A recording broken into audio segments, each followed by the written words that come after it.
आता जानेवारी महिना अगदी जवळ आला आहे.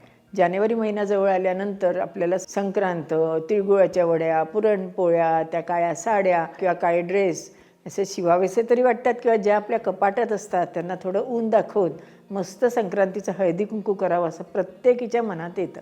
संक्रांतीचा माहोलच खूप वेगळा असतो. त्या दिवशी तुम्हाला काळ्या बांगड्यासुद्धा भरता येतात, काळ्या साड्या नेसता येतात. नवरी मुलगी असेल किंवा नवीन सून असेल तर तिला हलव्याचे दागिने घातले जातात. तर ह्याच सगळ्या सणांबद्दल म्हणजे आपला जो संक्रांत सण असतो की नाही त्याच्याबद्दल आपण माहिती घेणार आहोत. लग्न झाल्यावर समजा डिसेंबर महिन्यामध्ये लग्न झालं आणि जानेवारी पहिलाच संक्रांत सण आला, तो करायचा का नाही याबद्दल बरीच चर्चा आहे. काही जण म्हणतात करा, काही जण म्हणतात करू नये. आपल्याला जसं योग्य वाटेल तसं आपण केलं तरी चालेल किंवा आपले गुरुजी किंवा जाणकार घरातली मंडळी असतील त्यांना विचारून करावं. पण ज्यावेळेला आपण संक्रांत सण करतो, विशेषतः नवीन जावई आणि लेकीचा, त्यावेळेला काही काही गोष्टी आपण करायच्या म्हणजे मग काय होतं, तो सण एकदम सणासारखा साजरा होतो. मुख्य म्हणजे काय की मकर संक्रांतीच्या दिवशीच जर आपल्याला शक्य असेल तर जावई लेकीला त्यांच्या घरातील सगळ्यांना आपण घरी जेवायला बोलवावं. हल्ली बऱ्याच वेळेला काय होतं, घरी कोणी मदत करायला नसतं म्हणून आपण हॉटेलमध्ये जातो. तसं केलं तरीही चालू शकतं. पण संक्रांत सण करताना काही गोष्टी मात्र आपण लक्षात ठेवाव्या. मुख्य म्हणजे घरातल्या सगळ्यांना बोलवावं. आगत स्वागत झाल्यानंतर मस्तपैकी गप्पा माराव्यात आणि मग नंतर जेवायची पानं घ्यावीत. जेवायची पानं घेताना जावई लेक त्यांच्या ताटाच्या भोवती मस्त छान रांगोळ्या काढाव्यात, उदबत्ती लावावी. जमलं तसं नाही लावावी आणि लेकीला आवर्जून काळी साडी नेसायला लावावी बरं का. तुम्ही छान नटून थटून मस्तपैकी जेवायला सगळ्यांना वाढावं. आता हल्ली तर टेबलावरच बसतो, पण मला माझा संक्रांत सण आठवला. थोडी छोटीशी गोष्ट सांगते. माझ्या संक्रांती सणाला माझ्या आजीने जवळजवळ 30 ते 35 प्रकारचे हलव्याचे दागिने केले होते. माझे मिस्टर डॉक्टर, त्यामुळे त्यांना हलव्याची गाडी, हलव्याचा स्टेथोस्कोप, अनेक गोष्टी तिने स्वतः घरी केल्या होत्या. जवळजवळ 1.5 किलोचा हलवा केला होता.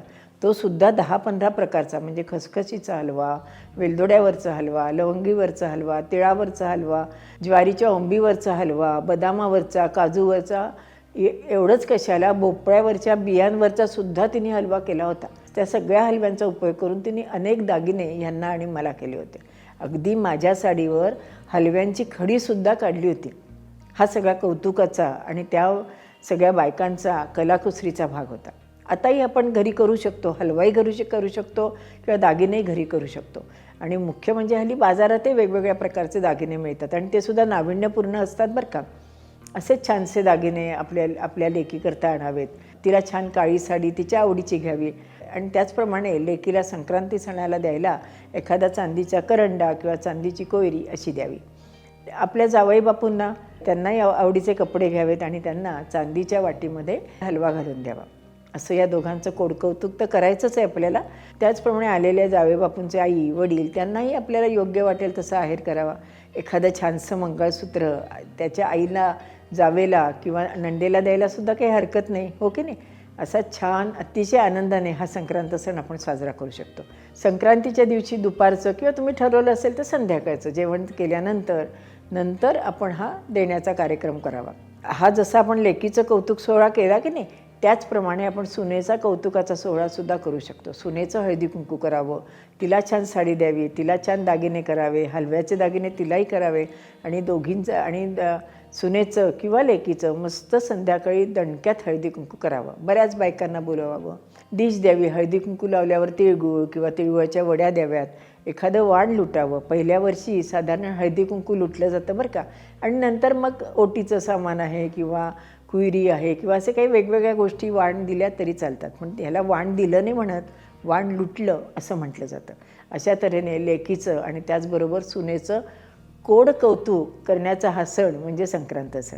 त्याचप्रमाणे आपल्या घरामध्ये नवीन बाळाने जन्म घेतला असेल किंवा नवीन बाळ आलं असेल, मुलगी असो अथवा मुलगा, त्यांचा संक्रांत सणही केला जातो, म्हणजे पहिला संक्रांत सण. बाळाला छान काळे कपडे म्हणजे झबलं, टोपडं, कुंची जे आपल्याला आवडेल ते घ्यावं. त्याच्याही हातामध्ये चांदीचे वाळे किंवा त्याला जे योग्य वाटेल आपल्याला ते द्यावं. त्याला दागिने करावे आणि अशा तऱ्हेने बाळाचा संक्रांत सणसुद्धा आपल्याला करता येतो. याचबरोबर बाळाचं बोरन्हाणसुद्धा करतात बरं का.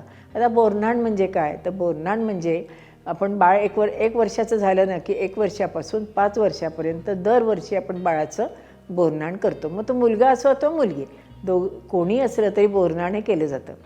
बोरनाण करताना त्याच्या वयाएवढी मुलं किंवा थोडीशी मोठी मुलं असतील तरी चालू शकतं. अशा सगळ्यांना मुलांना बोलवावं, त्यांच्या आईला बोलवलं तरीसुद्धा चालू शकतं. छान गालीचा अंथरावा आणि त्याच्यावर एक पाट मांडून बाळाला बसवावं. बाळ जर नीट बसत नसेल तर त्याच्या आईने त्याला मांडीवर घेऊन बसावं. बाळाला छान काळे वस्त्र, दागिने असं घालून आईच्या मांडीवर बाळ बसलं की त्यांना दोघांना हळदी कुंकू लावून ओवाळून घ्यायचं.